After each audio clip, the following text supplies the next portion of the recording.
Few philosophers have more obviously changed the world than Hegel, both personally through his influence on German nationalism and indirectly through the work of his most famous philosophical disciple, Karl Marx, after whom a great many governments in our own day actually call themselves. So if we want to see some of the practical consequences of Hegel's ideas, all we have to do is look at the world in which we ourselves live. His influence on philosophy was correspondingly great. In fact, it's been said that the history of philosophy since Hegel can be understood as a succession of varying reactions against his work. He was born in Stuttgart in 1770. A teacher of one sort or another for most of his life, he eventually became professor of philosophy at Heidelberg and then in Berlin. As a philosopher, he was a late developer, but by the time of his death in 1831, he was very much the dominant figure in philosophy throughout the whole of Germany. The titles of some of his most influential works are The Phenomenology of Mind, The Science of Logic, The Philosophy of Right, and The Philosophy of History. Hegel had several followers who themselves became well known, but far and away the most famous is Karl Marx. Marx was born in Germany in 1818, and as a young student of philosophy was very much a Hegelian. He didn't become a socialist until his mid-20s, when he began to develop that rich and highly original mixture of German philosophy, French politics, and British economics, which is Marxism. Together with a wealthy young industrialist, Friedrich Engels, he wrote the Communist Manifesto in 1848. The partnership between Marx and Engels must be just about the most momentous collaboration in the history of ideas. Engels kept Marx for most of his life so that he could produce his writings, and it was a life spent largely in exile because of Marx's political activities. At the age of 31, he went to live in London and stayed there until his death in 1883. He's buried in Highgate Cemetery. For many years, he worked in the British Museum, in its reading room, and it was there that he wrote his masterpiece, Das Kapital, published in 1867. Marxism isn't quite philosophy in the accepted meaning of the term, but there's obviously a major philosophical element in it, and that element always remained Hegelian.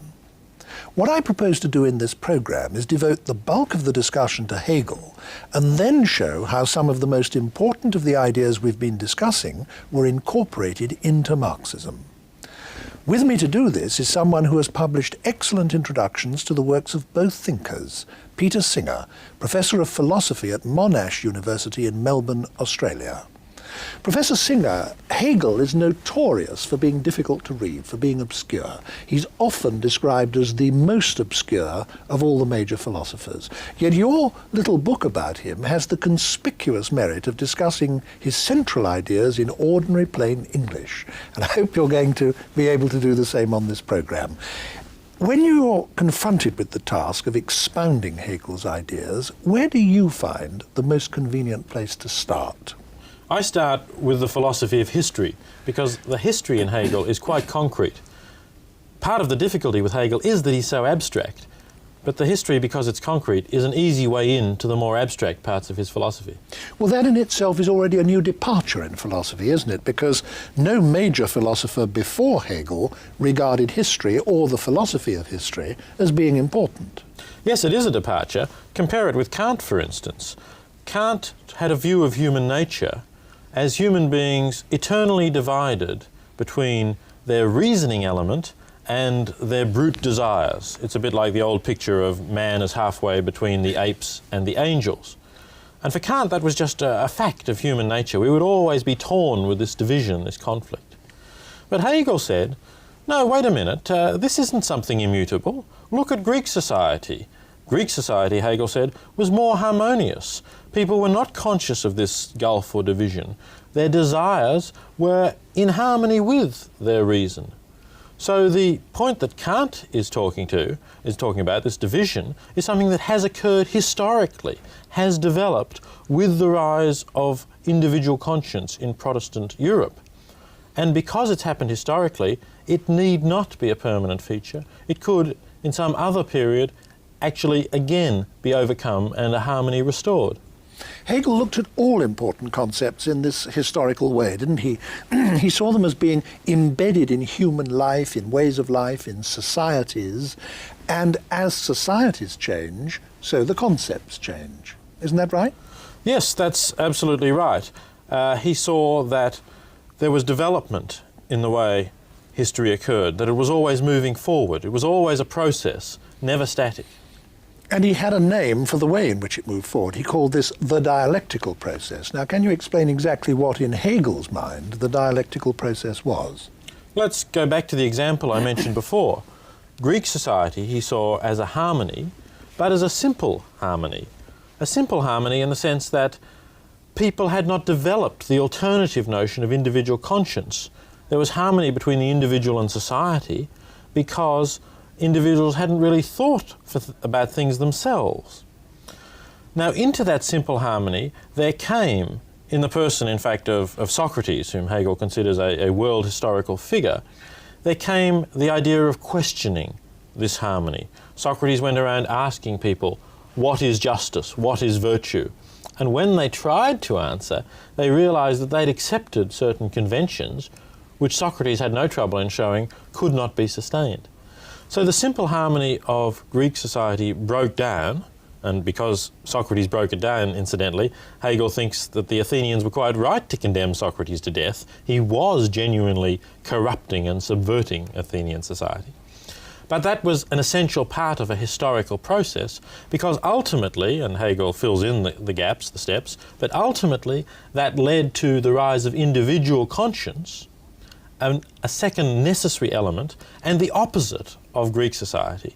So we've moved from what Hegel calls the thesis to the antithesis. The antithesis of Greek society is individual conscience risen to its height in Protestant Europe.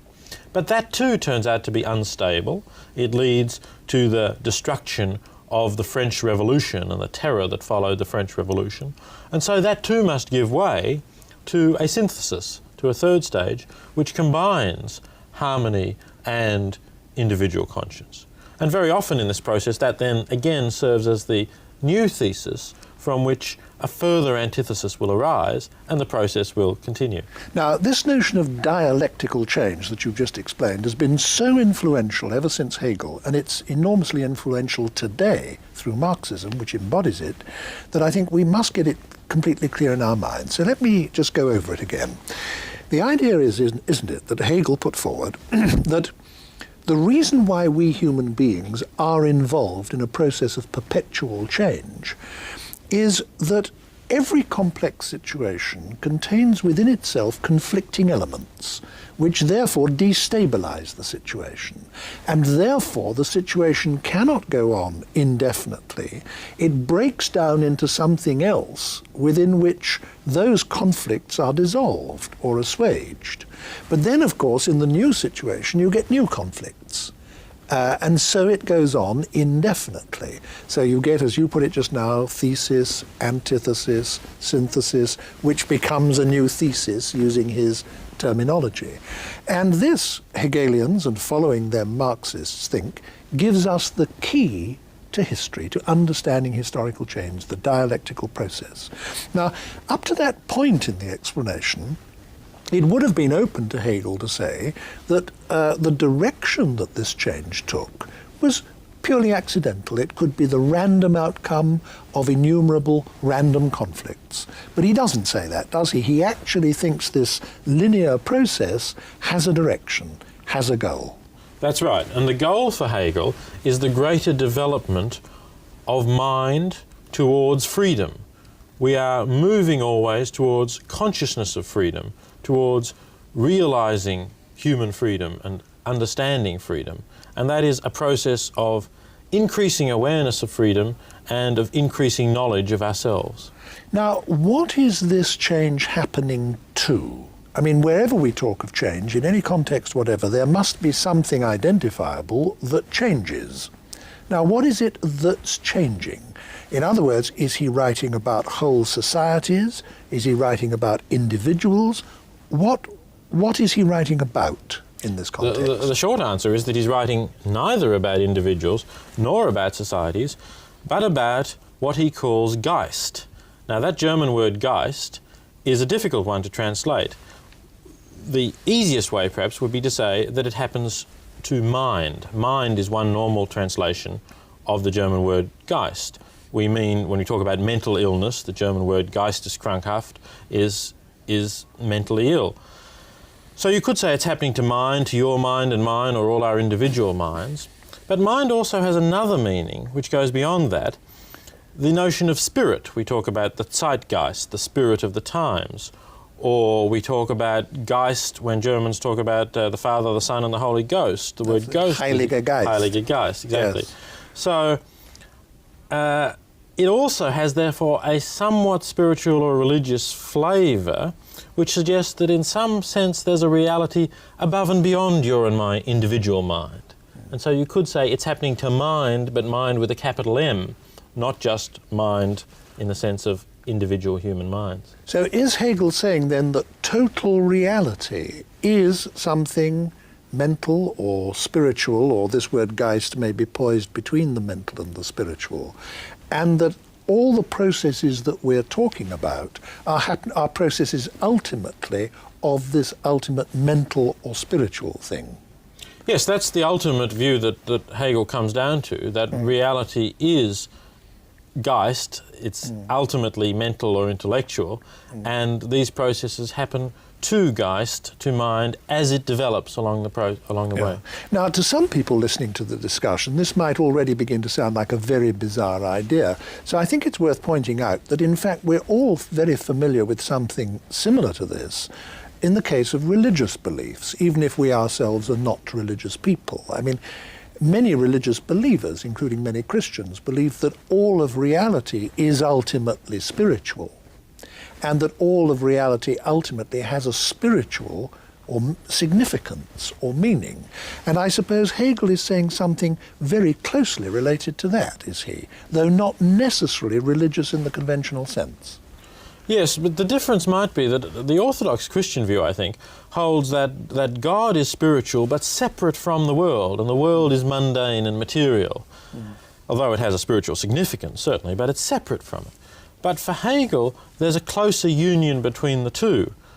You could present the opposite of the Christian view by saying that Hegel is a pantheist, that he believes that God is in the world and in everything.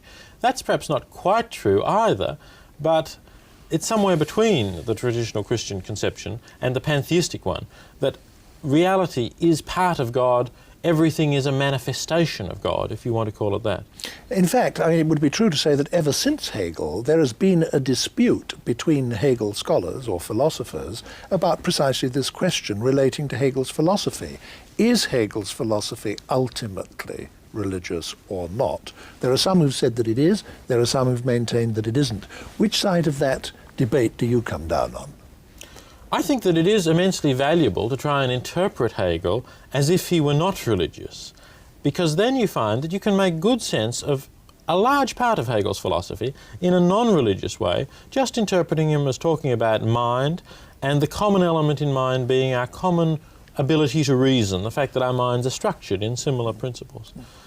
But I think I have to admit that though you can push that a long way, you don't really make 100% sense of Hegel in that way. The last 10% perhaps has to assume that there is some religious or quasi-religious view of mind or spirit that lies behind what he's saying.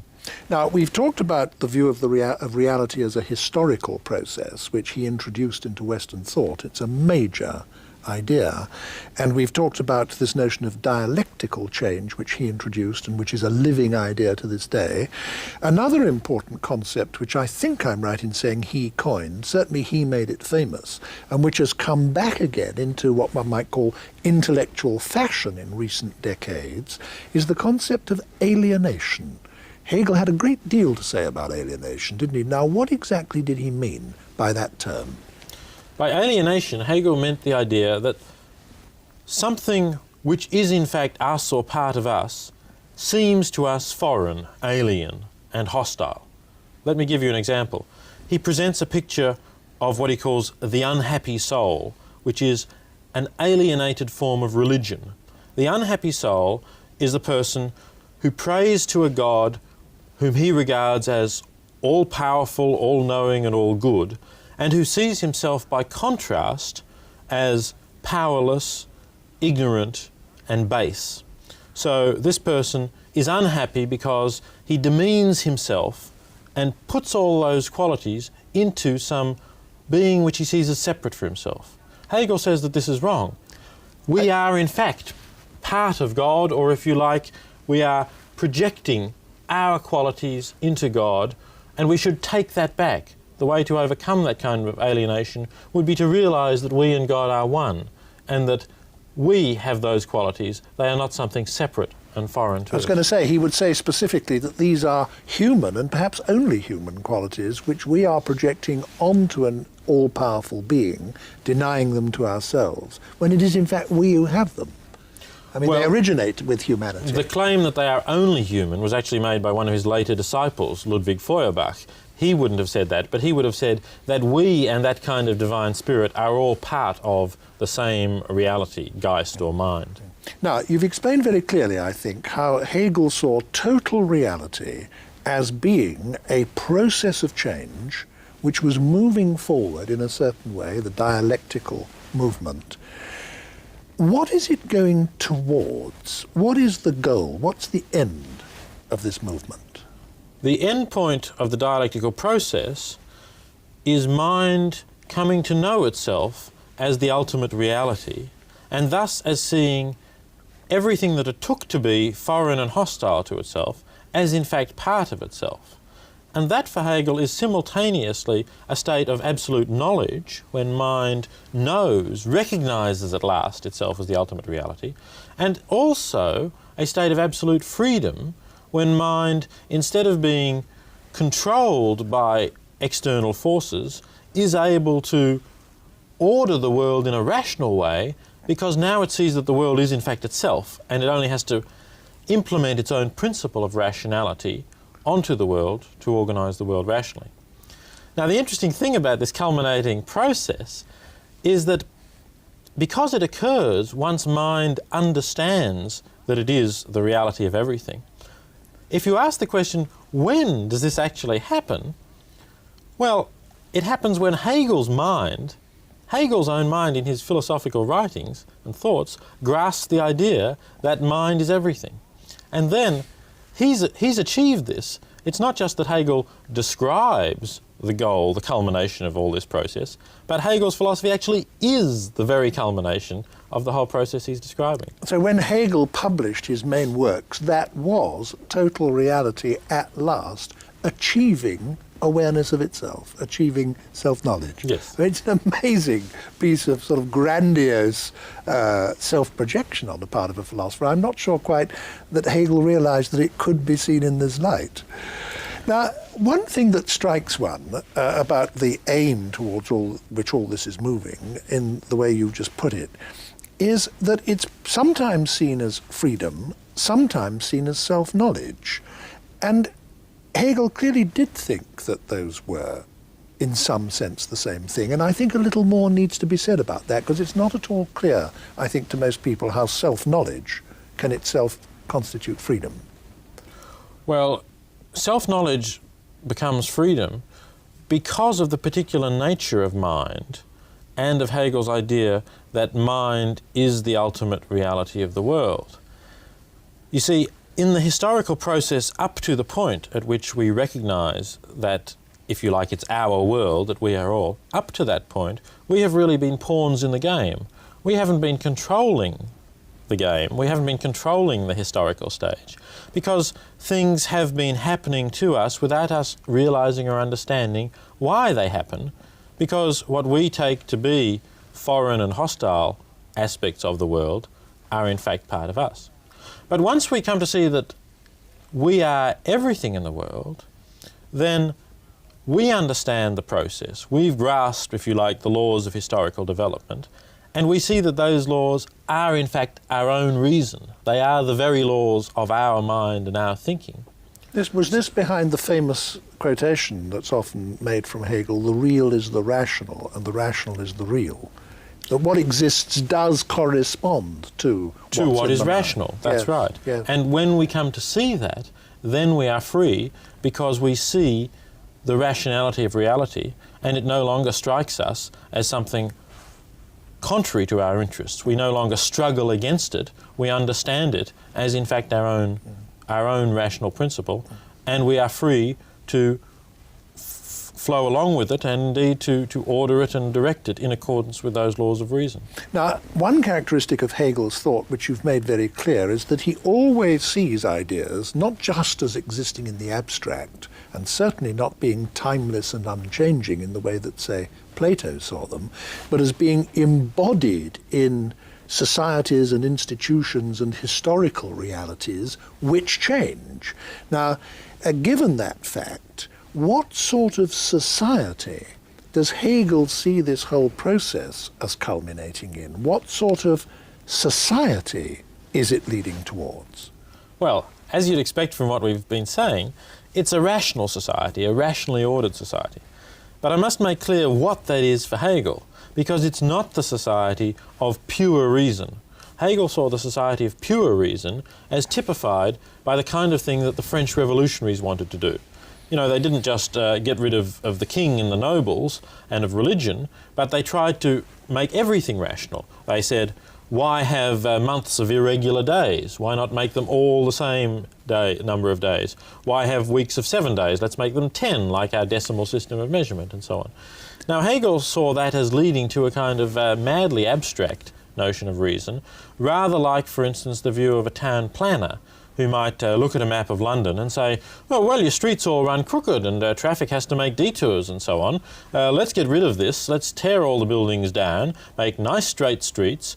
In each block we'll put a big high-rise apartment. We can fit more people in. You can have a smooth green lawn outside for the children to play, and it'll all be beautiful and ordered and rational. Well, we've actually had that in London, and it's been catastrophic. That's right. And Hegel would have predicted that it would have been catastrophic because it was abstract reason taken to an extreme.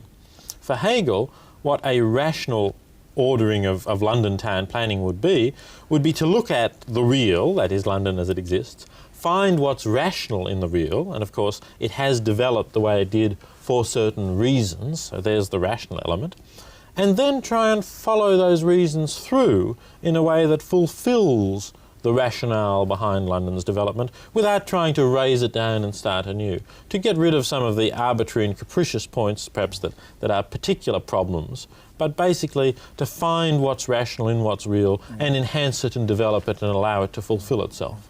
One criticism that's always been brought forward against this conception of the state, the rational state, by liberal philosophers in the Anglo-Saxon tradition especially, is that by seeing the state as an organic whole, which behaves rationally and orders everything rationally, Hegel leaves no room at all for individual dissent, criticism, freedom, one can say, eccentricity. There's no room in the system for the individual to behave as he likes. What's your comment on that? I don't think there's any evidence that Hegel was opposed to some individual freedoms, but what is true is that his view of freedom was not the standard Anglo-Saxon liberal view of freedom. To look at the difference between the two, let's shift to a somewhat different area, economics and the idea of freedom in the economic sphere, in the market. According to one view, the liberal view, freedom consists simply in people being able to do as they prefer. If I prefer to wear an orange shirt this spring, for instance, then I'm free if I can do that. If I prefer to buy a deodorant, I'm free if I can do that. And that's all that the liberal economist will ask. Are you free to choose the preferences that you have to fulfill them? But some of the more radical economists have questioned that, and they've said that's a very superficial notion of freedom. You should ask, why do you want to wear an orange shirt this season? Why do you want to use a deodorant? Why don't you accept that a certain amount of natural body odour isn't a problem or whatever?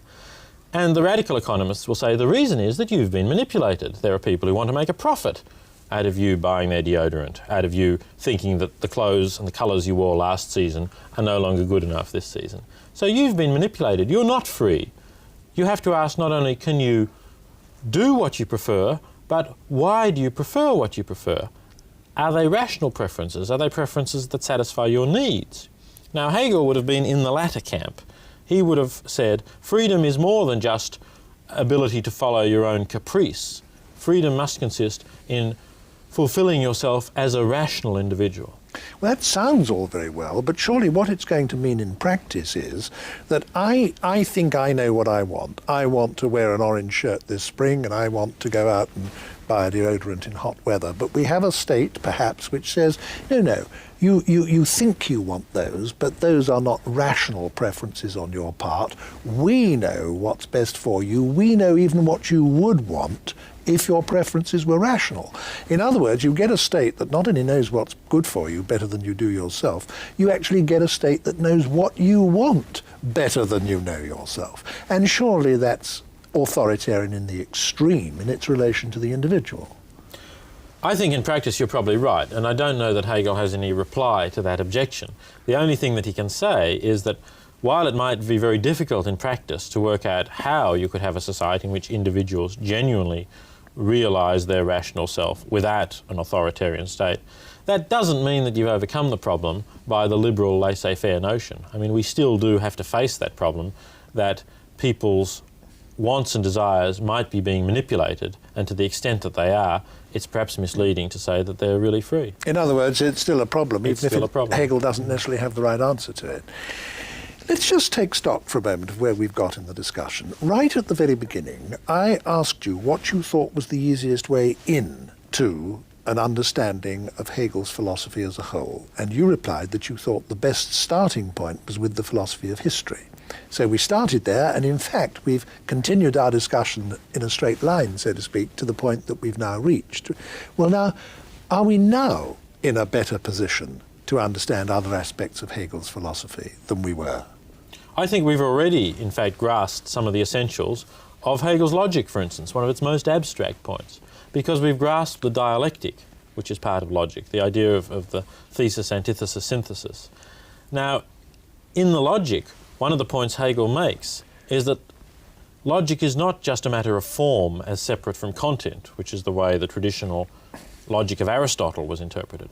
He says that form and content are together. And we can see why he says that, because he thinks that this dialectic is something that is realized in the actual process of history. In logic, he says, you study that in the sense of you study truth without its husk, he put it. That is the eternal immutable form of it, irrespective of a particular historical content. But in fact, it's always linked to that content. So that's one of the key ideas of the logic. And another point that we've also just touched on is this notion of ultimate reality and the way in which it's in some sense a matter of mind rather than a matter of material things. It seems to me, looking at the exposition of Hegel's ideas that you've put forward up to this point, that there's one central concept out of which almost all the important other ideas naturally arise. The central concept is that understanding reality isn't understanding a given state of affairs, it's understanding a process of perpetual change. The other concepts arise in the following natural order, it seems to me. If one asks oneself, what is it that's changing? Hegel's answer is, it is Geist which is changing, and you've explained what he means by that rather difficult concept, mind, spirit, whatever it may be. If one says, why is it changing? The answer is because, to begin with, it's in a state of alienation, and you've explained that. If one says, what is the process of change? What is the pattern of change? The answer is, it's the dialectical process. If you ask, where is all this change heading? The answer is, well, at the political and social level, it's heading towards an organic society, which we've discussed. At the philosophical level, it's all heading towards absolute knowledge, which you've at least touched on. So in this way, all these central concepts of Geist, alienation, dialectical change, the organic society, all arise out of a consideration of this central idea of reality as a process, as a historical process of change. Now, we've been able to put this very clearly, and the next question I want to ask you is, why didn't Hegel? We said right at the beginning that he's notoriously obscure. Sometimes philosophy students read out passages of Hegel aloud just to make everybody laugh, because it sounds like such gobbledygook. You can read page after page of Hegel sometimes and think, what the hell is he saying? Now, why wasn't he clear when it's possible to be clear about his ideas, as you indeed in your book have shown? Some of his less charitable critics thought that he was deliberately obscure in order to appear more profound, in order to cover what they took to be the shallowness of his ideas. But I don't think his ideas are shallow. I think they're very deep and profound, and that in fact the difficulty comes from the nature of the ideas.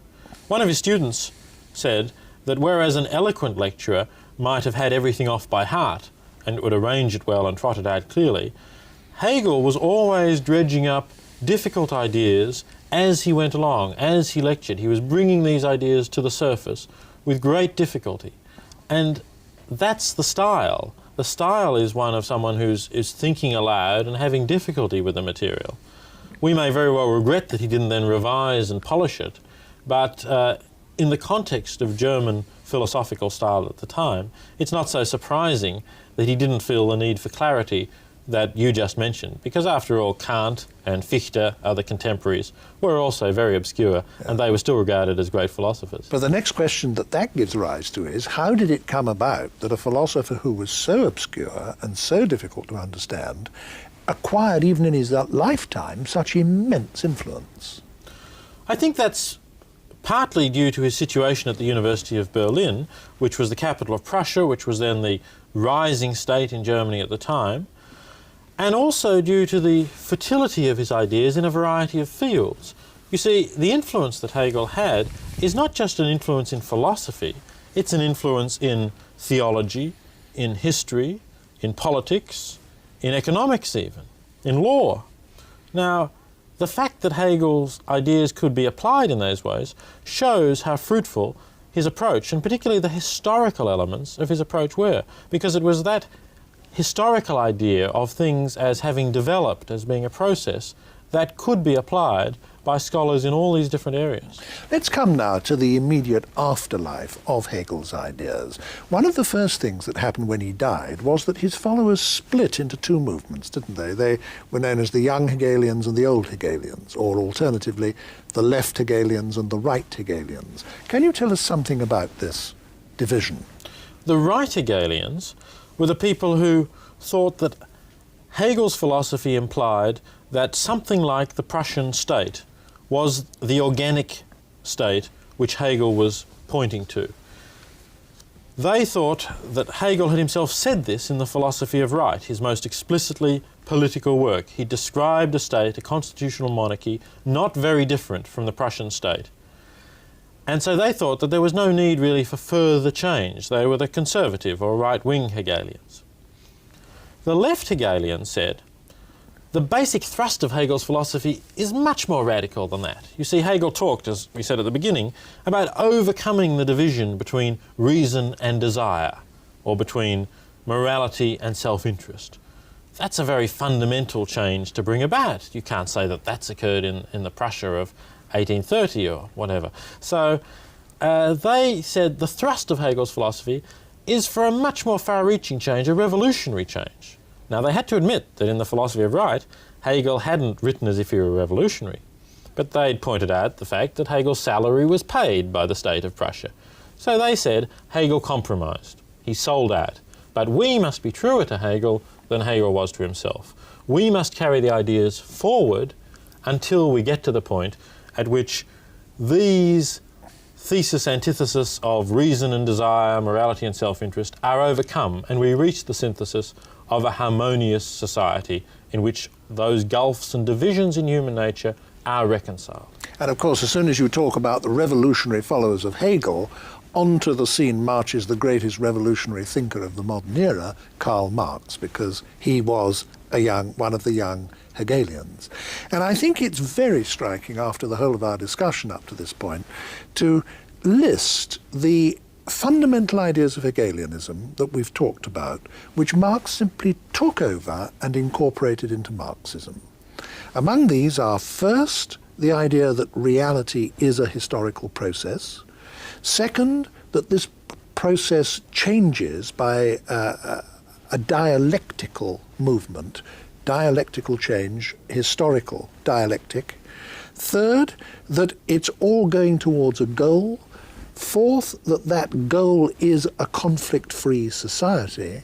And fifth, that until we get there to the conflict-free society, we're condemned to remain in one form or another of alienation. Now, all these absolutely central ideas of Marxism were taken over lock, stock and barrel from Hegel.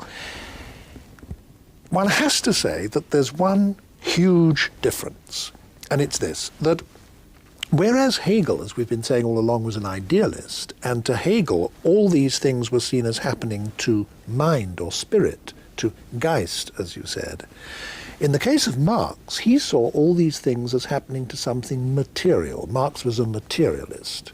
But the whole pattern of ideas remains the same. It's as if Marx has taken over a great long set of equations from Hegel, substituted a different value for x in the equations, matter instead of mind, but kept the whole set of equations in every other respect the same. That's right, and you can see it, for instance, in Marx's materialist conception of history, the key thing in Marx's thought, where history develops by the economic base, the material side, the forces of production, as dominating the mental, so that our ideas, our religion, our politics, all flow from the kind of economic structure that we have in our society. And that's an inversion of Hegel's idea. As Marx himself said, he stood Hegel on his head, because for Hegel it was the development of ideas of freedom and so on, that led to the formation of particular societies and particular historical epochs. Do you think that Karl Marx could be said to have made any important original contribution of his own to philosophy? I don't think Marx made important contributions to philosophy in the narrow sense in which we talk about problems of the ultimate nature of reality. I think that Marx was certainly a materialist, but he didn't argue for his materialism as a philosopher. He really accepted it as something that was pretty obvious, that what mattered was the material Stuff, world, yeah. this kind of thing, Yeah. and not something remote like Geist, which he more or less dismissed as a kind of speculative German metaphysical abstraction. So he didn't argue for that, and he didn't therefore make contributions to that philosophical discussion. But what he did do was give us a kind of a vision of a world in which we are controlled by our economic circumstances, and in which we are therefore not free.